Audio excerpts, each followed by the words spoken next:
All right, today we're gonna talk about living with herpes as a mommy.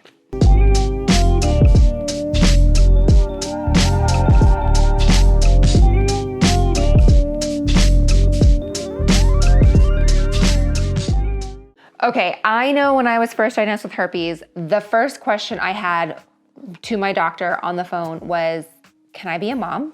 Can I get pregnant? Can I give birth? Now at the time, bye Scarlett. At the time, I didn't know if I even wanted to be a mom. Hey Scarlett, come here. At the time, I didn't know if I even wanted to be a mom. Can you do it down? Scarlett, down.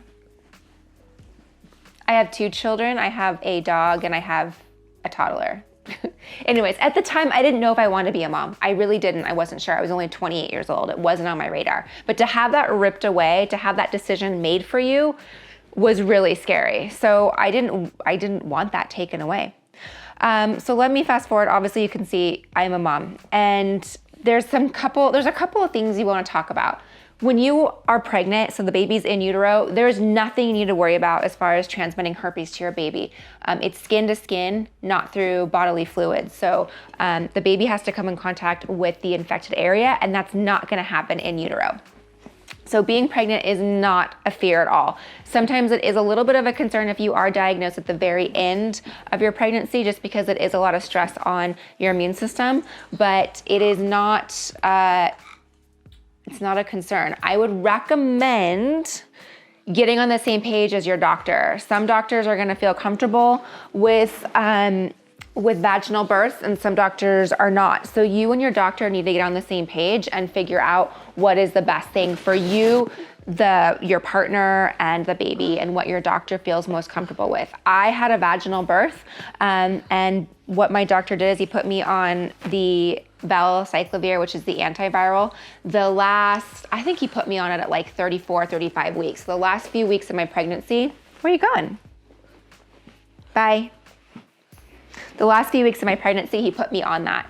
He said that if you do not have an outbreak in the week that you are delivering, there is no sign of an outbreak, and you're on the antiviral, you have a less than 1% chance of transmitting herpes to your baby. So that was something that Bill and I felt comfortable with, and I felt comfortable with my doctor telling me this information. Again, talk to your doctor, figure out what you feel comfortable with. There is a risk in transmitting herpes to your baby. It's called neonatal herpes.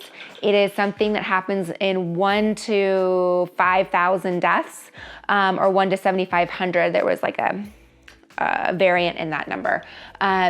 So it's not very common. It doesn't happen very often. The concern with it is when they're a newborn, they just don't have the immune system that we have. So that is the concern. Also, the other concern would be transmitting it to their eyes and potentially ocular herpes, which could cause a child to go blind. So that is also another thing that could be a concern. But then let's talk about transmitting herpes to your child. That is probably the biggest fear I think we have is what if I give herpes to my child, right? We'll scoot over. He's the most precious thing ever. And as a mom, I don't want to do that. He was about 6 months old, and I love my baby. I cuddle with my baby. I kiss my baby. I take baths with my baby. I do everything with my baby that you would normally do with a baby. And he was about 6 months old.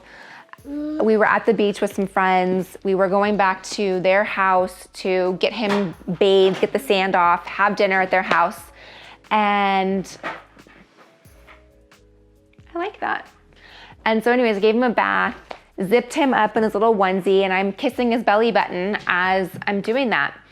I hand him off to Dad, go back to the bathroom, get the sand off of myself, go to put on my lipstick. And as I'm putting my lipstick on, I look in the mirror and I realize, OMG, I'm getting my 3rd ever oral outbreak. I had at that point had oral herpes for 18 years. 18 years, I was getting my 3rd oral outbreak. I freaked out, but I'm at someone else's house, so I can't totally freak out. So eventually we go home and we get in the car and I'm like, Bill, I'm freaking out. I think I have given my son herpes. I have just kissed him with a blister. I'm freaking out. It was so interesting at the time because, come here, bud. At the time, I have never had harmful thoughts whatsoever. I've never wanted to harm myself. And I believe at that time, like, I was not worthy of being his mom. I was a bad parent. I didn't deserve him. I wanted to hurt myself because I wanted to feel the pain, thinking that I have now harmed my child. This is like a serious moment and you're playing. You're showing off. Anyway, so that pain, that fear is absolutely real. And I couldn't look at Clinton or be around him for like 24 hours. Like, Bill had to take over. It was awful. Like, the pain I felt, thinking I could have given my child herpes. Okay, fast forward, he's fine. Clearly, he does not have herpes, right? He did not get it.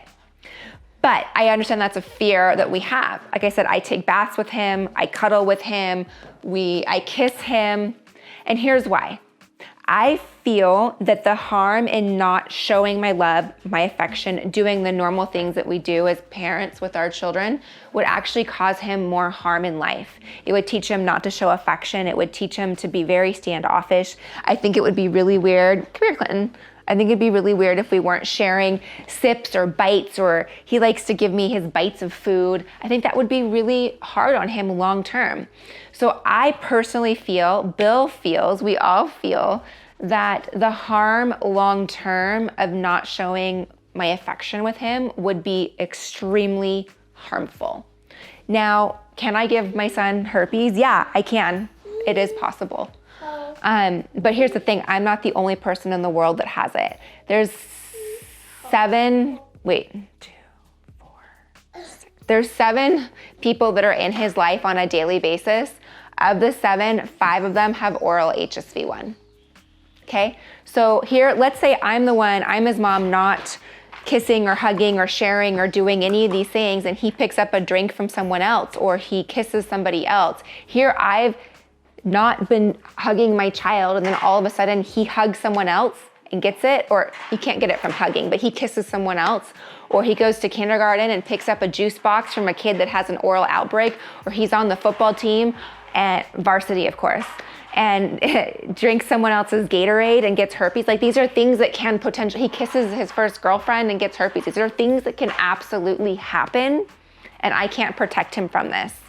And so therefore I realize I want to enjoy every minute with my child. So for you and you personally, I would recommend learning as much as you can about this virus, learning what it does and does not do. It's not gonna destroy his life. It's not gonna shorten his life. It doesn't do anything. It just causes annoying bumps or blisters. No, I don't want to give it to him, but I want to enjoy our life together as mother and son, right? So what I recommend for you, figure out what you feel comfortable with. I do have a free download that talks about everything I wished I had known about herpes prior to being diagnosed. So like I said, it's free. I think it's like 12 pages. I was like really ambitious writing this. It talks about all sorts of great stuff. I recommend reading it. I recommend downloading it. Like I said, it's free. I have it linked here for you. And the number one thing, get on the same page as your doctor. All right, let me know what mommy questions you have. I love being a mom. It's the best thing in the world. Ah, that was on cue. I love you. We couldn't have planned that any better. All right, let me know what you want to see in the next video, what questions you have, and we will answer them. See you soon. Bye.